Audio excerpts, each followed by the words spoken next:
ನಮಸ್ಕಾರ. ನಿನ್ನೆ ನಾನು ಮಹಾಪತನ ಶೀರ್ಷಿಕೆಯಲ್ಲಿ ರಾಜ್ಯ BJP ಅಧ್ಯಕ್ಷ ಯಡಿಯೂರಪ್ಪ ಅವ್ರ ಬಗ್ಗೆ ಮಾತನಾಡಿದ್ದೆ.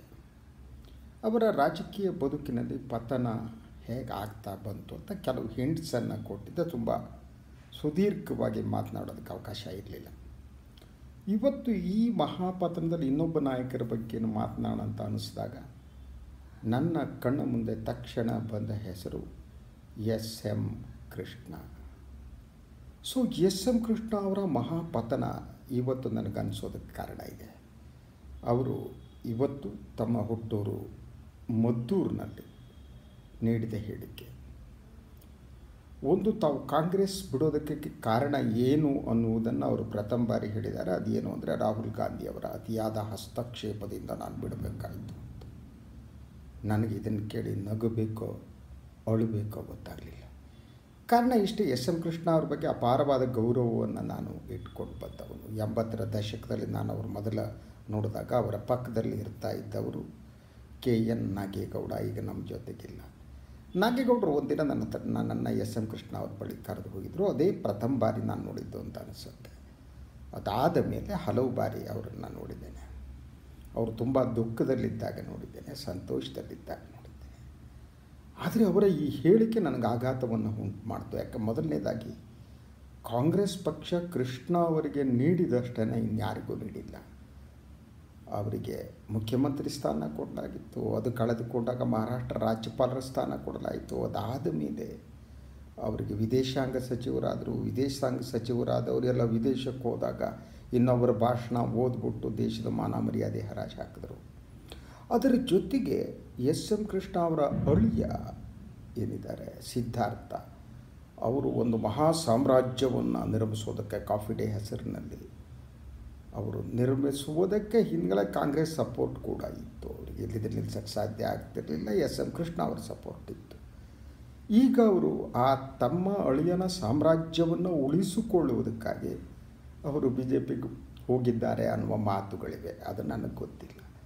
ಆದರೆ ಇವತ್ತು ಅವರು ಆಡಿರುವ ಮಾತು, ರಾಹುಲ್ ಗಾಂಧಿ ಮತ್ತು ನೆಹರು ಫ್ಯಾಮಿಲಿಯ ಹಸ್ತಕ್ಷೇಪ ಹೊಸದಲ್ಲವೇ ಅಲ್ಲ. ಕಾಂಗ್ರೆಸ್ನಲ್ಲಿ ಅವರೇನೇ ಸಾಮ್ರಾಟರು. ಅದು ಇಂದಿರಾ ಗಾಂಧಿ ಕಾಲದಲ್ಲೂ ಹಾಗೆ ಇತ್ತು, ರಾಜೀವ್ ಗಾಂಧಿಯ ಕಾಲದಲ್ಲೂ ಹಾಗೆ ಇತ್ತು, ಈ ಸೋನಿಯಾ ಗಾಂಧಿ ಕಾಲದಲ್ಲೇ ಇತ್ತು. ಅವರೇ ಡಿಕ್ಟೇಟ್ ಮಾಡೋದು, ಅವ್ರದ್ದೇ ಅಲ್ಟಿಮೇಟಮ್, ಅವ್ರಿಗೆ ಹೇಳಿದ್ದೇ ತೀರ್ಪು. ಕಾಂಗ್ರೆಸ್ನ ಉಳಿದ್ಯಾದ ವರ್ಕಿಂಗ್ ಕಮಿಟಿ ಇನ್ನೊಂದು ಮತ್ತೊಂದು ಚರ್ಚೆ ಇಂಥದ್ದು ಇಲ್ಲವೇ ಅಲ್ಲ, ಪಕ್ಷವೇ ಹಾಗೆ. ಆದರೆ ಇವ್ರಿಗೆ ಲೇಟ್ ರಿಯಲೈಸೇಷನ್ನ ಇದು.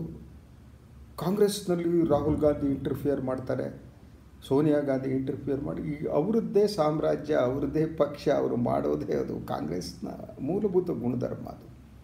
ಅದನ್ನು ಒಪ್ಪಿಕೊಂಡು ನೀವು 3-4 ದಶಕಗಳ ಕಾಲ ಕಾಂಗ್ರೆಸ್ ರಾಜಕಾರಣದಲ್ಲಿದ್ದವರು ಇವತ್ತು ಹೋಗ್ಬಿಟ್ಟು ಇನ್ನಿಗೆ ಪಾಟ್ನ ಹೇಳಿಕೆಯನ್ನು ಕೊಡ್ತಿರಲ್ಲ. ನಿಮ್ಮ ಅಳಿಯನ ಸಾಮ್ರಾಜ್ಯ ಉಳಿಸಿಕೊಳ್ಳೋದಕ್ಕೆ ಕೃಷ್ಣ ಅವರೇ ಈ ಮಾತನ್ನು, ಇದು ನಿಮಗೆ ಶೋಭೆ ತರುವಂಥದ್ದಲ್ಲ. ನಿಮ್ಮ ಇಡೀ ರಾಜಕೀಯ ಬದುಕಿನ ಕೊನೆಯ ಘಟ್ಟದಲ್ಲಿದ್ದೀರಿ. ಯಾಕೆ ಬೇಕಿತ್ತು ನಿಮಗೆ ಈ ಹೇಳಿಕೆ ನೀಡುವುದು? ಯಾಕೆ ಇದನ್ನು ಹೇಳಿದಿರಿ?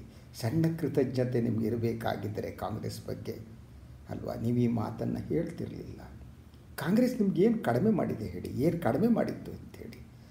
ಭಯಪಟ್ರಿ ಮೋದಿ ಸಾಹೇಬರು, ಅಮಿತ್ ಶಾ ಸಾಹೇಬರು, ಅವರು IT-ಯನ್ನು ಇನ್ಕಮ್ ಟ್ಯಾಕ್ಸನ್ನು ಹಿಡಿದು ಅಳಿಯನ್ನು ನಡೆಸೋದು ಪ್ರಾರಂಭ ಮಾಡಿದ್ರು. ಸಾಮ್ರಾಜ್ಯ ಮುಳುಗೋಗುತ್ತೆ ಅಂತ ಭಯ ಆಯಿತು. ಹೋದು ಸತ್ಯವನ್ನು ಒಪ್ಕೋಬೇಕಲ್ವ ಕೃಷ್ಣ ಅವರೇ ಅಲ್ವಾ. ಎಷ್ಟು ವರ್ಷದಿಂದ ನೀವು ನನಗೆ ಮೈ ಫ್ರೆಂಡ್ ಅಂತ ಕರಿತೀರಿ, ಸ್ನೇಹಿತ ಅಂತೀರಿ.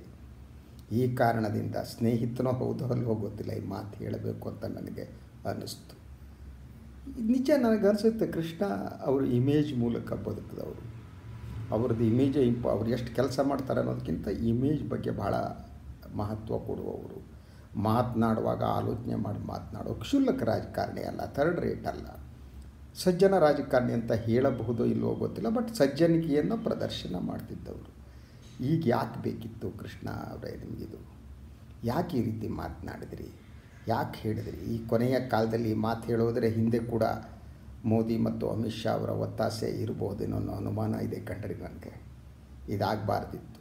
ನೀವು ಇವತ್ತಿನ ದಿನ ಮಹಾಪತನದ ನಾಯಕರು. ನೀವು ಪತನಗೊಂಡಿದ್ದೀರಿ, ನೀವು ಉರುಳಿದ್ದೀರಿ. ತಮ್ಮ ಇಡೀ ರಾಜಕೀಯ ಬದುಕಿನ ಉತ್ತುಂಗ ಶಿಖರದಿಂದ ನೆಲ ಕಚ್ಚಿದ್ದೀರಿ ಕೃಷ್ಣ ಅವರೇ. ಇಷ್ಟೇ ನಾನು ಹೇಳೋದಕ್ಕೆ ಇಷ್ಟಪಡೋದು. ನಮಸ್ಕಾರ.